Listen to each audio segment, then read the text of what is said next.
Assalamualaikum warahmatullahi wabarakatuh. Apa kabar anak-anak hari ini?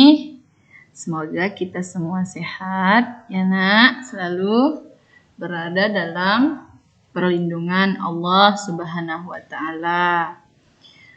Anak-anak semuanya tetap semangat ya, walaupun kita masih tetap sekolah online. Anak-anak harus tetap semangat belajarnya, semangat mengaji di rumah, menghafalnya juga semangat. Sholat jangan lupa ya nak, dan jangan lupa bantu ayah ibu di rumah semampu kalian. Nah, hari ini kita akan melanjutkan pembelajaran di tema 4 tentang hak dan kewajibanku. Subtema 3, peranku dalam bertetangga, pembelajaran 3, 4, dan 5. Seperti biasa, sebelum memulai pembelajaran, kita membaca doa sebelum belajar dan mengawali pembelajaran ini dengan membaca basmalah. Ayo kita baca sama-sama nak. Bismillahirrahmanirrahim. Rabbi zidni ilma warzuqni fahma birahmatika ya arhamar rahimin. Nah, kita sama-sama akan belajar atau anak-anak akan menonton video ustazah sampai selesai. Videonya silakan ditonton sampai selesai ya nak, agar apa yang disampaikan itu kalian dapat fahami dengan baik. Pembelajaran 3. Sekarang anak-anak ambil buku paket tema 4-nya dulu. Buka halaman 105. Silakan baca teks tentang berbagi jambu kepada tetangga. Nah, yang punya pohon mangga, pohon jambu, pohon sawo, atau pohon buah-buah apa yang ada di rumahnya, misalnya cabai yang banyak buahnya, boleh kita bagikan kepada tetangga. Pelajaran yang didapat dari bacaan halaman 105 yang pertama, saat Jono dan ayah panen buah jambu, mereka membagikan jambu-jambu tersebut kepada para tetangga. Ketika di waktu yang lain, pohon jambu berguguran karena tertiup angin kencang. Para tetangga Jono ikut membersihkan daun-daun agar jalan di belakang rumah Jono kembali bersih dan tidak tersumbat. Nah, tetangga pun setelah kita bersedekah atau kita berbagi kepada mereka, mereka juga akan bersimpati kepada kita seperti ini. Daun jambu gugur, maka tetangga membantu kita membersihkannya, kan? Agar saluran air atau parit yang ada di belakang rumahnya tidak tersumbat. Karena kita juga berbuat kepada orang lain, maka orang lain juga akan berbuat baik kepada kita. Indahnya saling tolong menolong dalam bertetangga. Kalau kita baik sama orang, insya Allah orang juga akan berbuat yang sama kepada kita. Kalaupun memang ada orang yang rasanya kurang baik kepada kita, itu tidak boleh kita balas ya nak ya. Kita tetap berbuat baik kepadanya ya. Tidak boleh kita balas. Kalau kita balas, sama saja kita seperti dia. Makanya kita tidak boleh membalas kejahatan orang lain. Walaupun orang tidak baik kepada kita, tidak apa, kita tetap berbuat baik kepadanya. Kita berdoa kepada Allah, semoga Allah melembutkan hati orang itu agar dia berbuat baik juga kepada kita. Selanjutnya, kewajiban dan hak dalam hidup bertetangga. Dalam kehidupan sehari-hari, kita memerlukan bantuan orang lain. Untuk memenuhi kebutuhan pokok di lingkungan sekitar rumah, terdapat kewajiban dan hak terhadap tetangga kita. Ini kewajiban terhadap tetangga yang pertama, wajib untuk menjaga ketenangan, tidak bising atau ribut sehingga mengganggu tetangga. Yang kedua, wajib untuk menghormati privasi tetangga. Wajib untuk tidak merusak properti milik tetangga. Nah, misalnya ada alat-alat atau barang milik tetangga itu kita tidak boleh merusaknya. Wajib menghormati pribadi tetangga, tidak merendahkan martabatnya. Wajib mendengarkan dan menghormati pendapat tetangga, ya. Jadi kita kalau mau dihormati orang, kalau mau dihargai orang, kita dulu yang memulainya. Kita menghargai orang, menghormati orang, insya Allah orang lain atau tetangga kita akan berbuat baik sama seperti yang kita lakukan kepadanya. Kemudian hak. Nah, hak kita terhadap tetangga, hak untuk mendapat ketenangan. Makanya kita jangan ribut, jangan membuat kegaduhan di dalam bertetangga. Maka insya Allah kita juga akan mendapatkan ketenangan. Hak untuk tidak diganggu privasinya, hak untuk tidak dirusak kediamannya, hak untuk mengemukakan pendapat dan didengar pendapatnya, hak untuk dihormati sesuai harkat dan martabat sebagai manusia. Nah, ketika kita menjalankan kewajiban kita dengan benar, dengan sungguh-sungguh, insya Allah kita akan mendapatkan hak-hak yang harusnya menjadi milik kita, ya nak? Makanya dalam menjalankan kewajiban itu kita harus benar-benar bersungguh-sungguh. Jadi kita setelah menjalankan kewajiban kita akan memperoleh hak yang layak kita dapatkan, seperti itu. Di dalam bertetangga juga kita punya kewajiban, punya hak, bukan hanya di rumah sendiri. Di dalam bertetangga juga kita punya peran-peran itu. Saling berbuat baik kepada tetangga akan menciptakan suasana kehidupan yang nyaman bagi kita. Salah satunya berbagi makanan. Memiliki tetangga yang baik merupakan salah satu rezeki dari Allah. Namun, jika tetangga kita berbuat tidak baik kepada kita, sikap kita adalah terus berbuat baik, bersabar, dan mendoakannya. Nah, rezeki itu bukan hanya berupa uang ya nak ya. Kita punya tetangga yang baik juga adalah rezeki. Nah, di sini disebutkan juga, jika kita punya tetangga yang tidak baik, apakah kita harus membalas dengan perbuatan yang sama, yang tidak baik juga? Itu tidak ya nak ya, tidak diperbolehkan. Di dalam Islam, kita diwajibkan untuk berbuat baik, bersabar, dan mendoakannya. Seandainya orang itu atau tetangga kita tidak baik, maka kita doa kepada Allah, ya Allah, lembutkan hati tetangga hamba, agar ia bisa berbuat baik juga dengan tetangganya. Seperti itu ya nak, kita mohon sama Allah. Kita berusaha untuk bersabar, berusaha untuk berbuat baik, karena kita dianjurkan untuk berusaha dan berdoa. Insyaallah Allah akan menjawab doa-doa kita tersebut. Nabi Muhammad SAW bersabda, tidak akan masuk syurga orang yang tetangganya tidak merasa aman dari gangguannya. Nah, bagaimana kita mau masuk syurga kalau kita tidak berbuat baik kepada tetangga, tidak menjalankan kewajiban kita terhadap tetangga, seperti itu ya. Tetangga itu adalah saudara kita. Kita anggap sebagai saudara kita, walaupun kita tidak ada hubungan darah, tapi tetangga itu adalah orang yang terdekat dengan rumah kita, dengan kita. Maka kita harus menjaga ketenangan tetangga, berbuat baik kepada tetangga. Dan tadi sudah kita bahas juga tentang kewajiban kita terhadap tetangga, ya nak? Kemudian pelajaran yang selanjutnya menentukan dua bilangan dari hasil perkalian yang diketahui.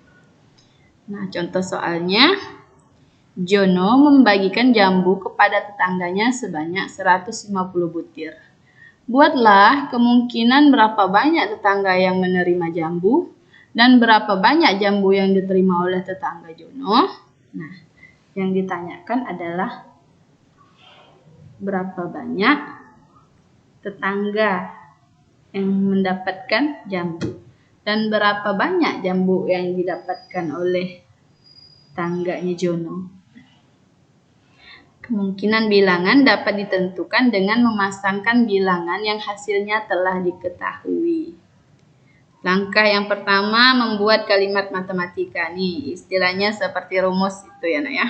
Kalimat matematika itu rumus. Banyak tetangga dikali banyak jambu sama dengan 150 butir. Nah, 150 butir ini adalah seluruh jambu yang dibagikan kepada tetangga. Yang ditanyakan, berapa banyak yang tetangga yang dapat jambu dan berapa jambu yang didapatkan setiap tetangga. Jumlah jambunya 150. Langkah kedua, membuat salah satu pilihan bilangan. Nah, kita misalnya banyak tetangga ada 15 orang. Kita kira-kirakan. Kita boleh membuat bilangan yang kita kira-kira seperti 15 orang. Misalnya tetangga kamu ada 10 orang, boleh kamu masukkan di sini 10 orang. Karena ini Ustazah ambil contohnya 15 orang, maka kita masukkan ke dalam rumus. Boleh nggak di sini Ustazah taruh angka 10? Boleh. Kalau tetangganya ada 10, boleh. Kalau Ustazah masukkan 13, boleh. Terserah ya. Angka di sini boleh kalian isi angka berapa saja. Kalau misalnya tetangganya ada 20, boleh masukkan angka 20. Berarti 15 dikali banyak jambu sama dengan 150.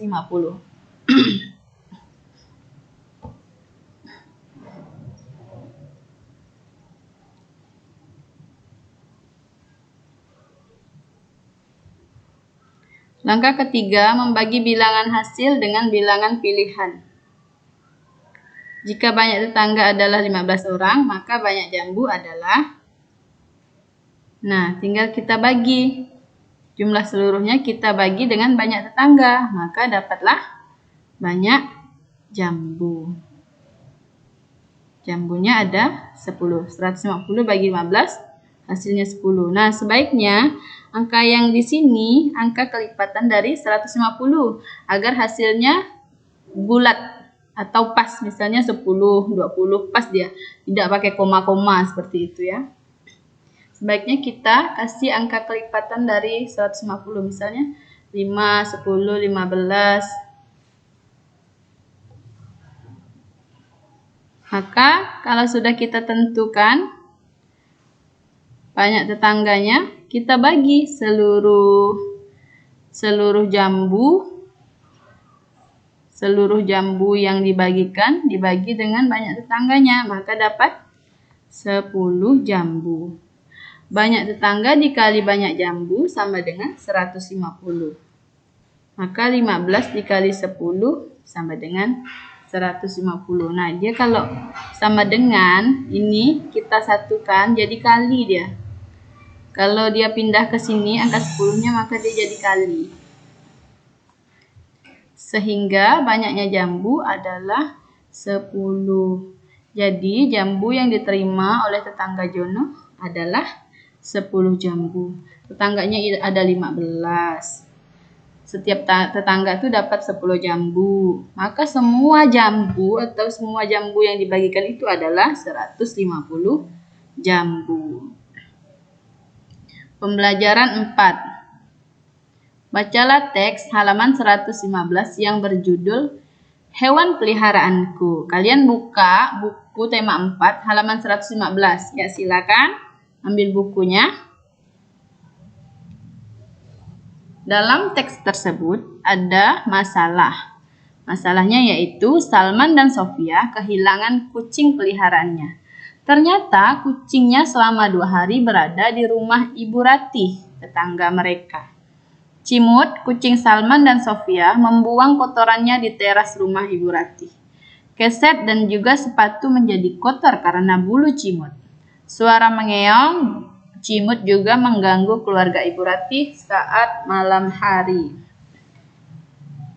Nah, hal yang dilakukan oleh Ibu Ratih adalah yang pertama, Ibu Ratih harus membersihkan teras rumahnya dari kotoran cimut 4 kali sehari. Yang kedua, Ibu Ratih memberi saran kepada Salman untuk menjaga cimut agar tidak hilang lagi. Yang harus dilakukan Salman dan Sofia yaitu meminta maaf kepada Ibu Ratih karena kelalaian mereka menjaga cimut sehingga membuat keluarga Ibu Ratih tidak nyaman. Ya, tidak nyaman dengan bau dari kotorannya kan, baunya tidak sedap ya, Nak ya. Jadi bisa mengganggu kenyamanan tetangganya atau Ibu Rati. Ketika kita memelihara hewan, maka kewajiban kita adalah merawat hewan peliharaan kita dengan baik. Nah, salah satunya juga kita harus menjaganya. Misalnya kalian, ini contohnya melihara kucing. Kucingnya jangan sampai pergi ke rumah tetangga atau buang kotoran di rumah tetangga. Jadi kalian harus menjaganya, jangan sampai lepas kucingnya, karena itu bisa mengganggu ketenangan tetangga. Atau misalnya kalian memelihara ayam, ayamnya masuk ke dalam pekarangan tetangga sebelah rumah kalian, atau ayamnya itu buang kotoran di teras tetangga kalian, maka kalian harus membersihkannya ya nak ya. Nah, jangan sampai dijaga ayamnya, jangan sampai ayamnya itu membuat ketidaknyamanan kepada tetangga-tetangga kita. Kita sebagai tuannya atau pemilik hewan harus bertanggung jawab. Mengenal unsur-unsur dalam karya dekoratif. Menggambar dekoratif dapat dilakukan dengan beraneka ragam bentuk. Unsur-unsur dalam gambar dekoratif yaitu ada titik, garis, bidang atau bentuk, dan warna. Nah, ini bentuk seperti ini disebut garis lurus. Kalau seperti ini disebut garis putus-putus. Ini bentuk geometris, ada lingkaran, segi 4, segitiga, atau segi 2. Gambar seperti ini juga disebut bentuk geometris. Kemudian ini disebut titik-titik. Nah, ini seperti gelombang disebut garis patah-patah, dan yang melengkung ini disebut garis lengkung. Cobalah buka buku tematik tema 4 halaman 118. Identifikasikanlah unsur-unsur gambar dekoratif yang ada pada tabel. Nah, kalian boleh mengidentifikasi unsur-unsur dekoratif yang ada pada halaman 118. Pembelajaran 5. Dalam hidup bertetangga, kita harus saling menghargai dan menghormati. Lingkungan tempat tinggal kita juga harus tetap dijaga agar hidup kita nyaman. Lingkungan yang bersih dan sehat akan membuat kita semua sehat. Menjaga kesehatan merupakan kewajiban bersama. Sekarang kalian lanjutkan membaca buku tema 4 halaman 122, teks yang berjudul Kerja Bakti. Nah, terjadi wabah penyakit demam berdarah di sebelah perumahan Salman sehingga warga melakukan kerja bakti. Nah, ini adalah isi yang ada dalam bacaan kerja bakti. Kerja bakti merupakan salah satu bentuk kerjasama yang dilakukan oleh warga untuk menjaga lingkungan agar tetap bersih. Poin ketiga, manfaat yang didapat jika lingkungan bersih adalah udara menjadi segar, lingkungan enak dipandang, terbebas dari bencana banjir, hingga kenyamanan warga untuk tinggal lebih lama di daerah tersebut. Nah, kerja bakti ini merupakan apa? Ini adalah kewajiban kita sebagai warga yang berada di daerah tersebut atau di suatu tempat. Kerja bakti, kalau ada kerja bakti, kalian boleh ikut, tapi kalian sesuaikan, misalnya tugas yang ringan. Kalau kalian anak-anak tugasnya ringan, misalnya ayah kalian itu boleh bergabung bersama tetangga yang lain untuk mengerjakan kerja bakti yang pekerjaan orang dewasa seperti itu. Misalnya kayak membersihkan parit, nah itu kalian melakukan yang ringan-ringan saja, misalnya mengantarkan minuman atau mengantarkan makanan yang telah dibuat oleh ibu-ibu yang berada di tempat tinggal kalian.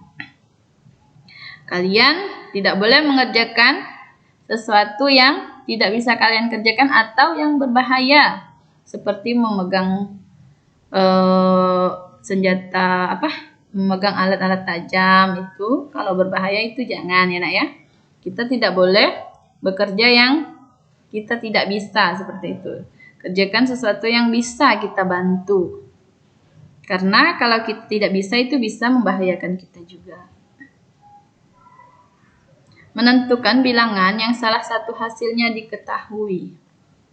Contoh soal, air selokan yang ada jentik nyamuk diambil contoh airnya untuk dihitung di laboratorium oleh petugas kesehatan.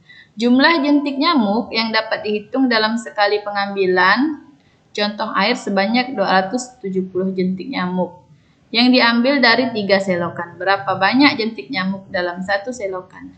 Semua jentik itu ada 270. Nah,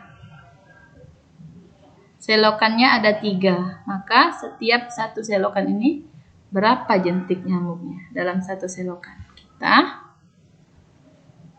Untuk menentukan bilangan yang salah satu hasilnya diketahui adalah dengan cara membagi. Ini tinggal kita bagi ya nak ya. Nah, rumusnya seperti ini. Jumlah selokan dikali banyak jentik sama dengan jumlah jentik. Sekarang kita masukkan ke dalam rumus. Jumlah selokannya ada 3, dikali banyak jentiknya kita tidak tahu berapa banyak. Hasilnya adalah 270 jentik. Berapa hasil banyak jentik dalam satu selokan? Banyak jentik nyamuk adalah hasil pembagian jumlah jentik nyamuk dengan jumlah selokan. Nah, ini 270 tinggal kita bagi dengan yang sudah diketahui 3. Maka hasilnya adalah ini atau banyak jentik. 270 kita bagi 3, hasilnya adalah 90. Jadi banyak jentik nyamuk dalam satu selokan adalah 90 jentik nyamuk. Paham ya nak ya? Tinggal dibagi kalau sudah diketahui rumusnya seperti ini tinggal dimasukkan, kemudian jumlah seluruh jentik dibagi dengan selokannya, maka itu adalah jumlah jentik setiap selokannya. Nah, sudah selesai pembelajaran kita pada hari ini. Semoga anak-anak paham dengan apa yang Ustazah sampaikan. Dan Ustazah pesan anak-anak tetap semangat di rumah, tetap belajar, tetap berbuat baik kepada tetangga, kepada saudara, kepada orang tua. Kita harus senantiasa menebarkan kebaikan. Oke, untuk menutup pembelajaran pada hari ini, mari kita bersama-sama mengucapkan kalimat hamdalah. Alhamdulillahirabbil alamin. Doa penutup majelis. Subhanakallahumma wa bihamdika asyhadu an la ilaha illa anta astaghfiruka wa atubu ilaik. Jazakumullah khairan katsir. Wabillahi taufiq wal hidayah. Wassalamualaikum warahmatullahi wabarakatuh.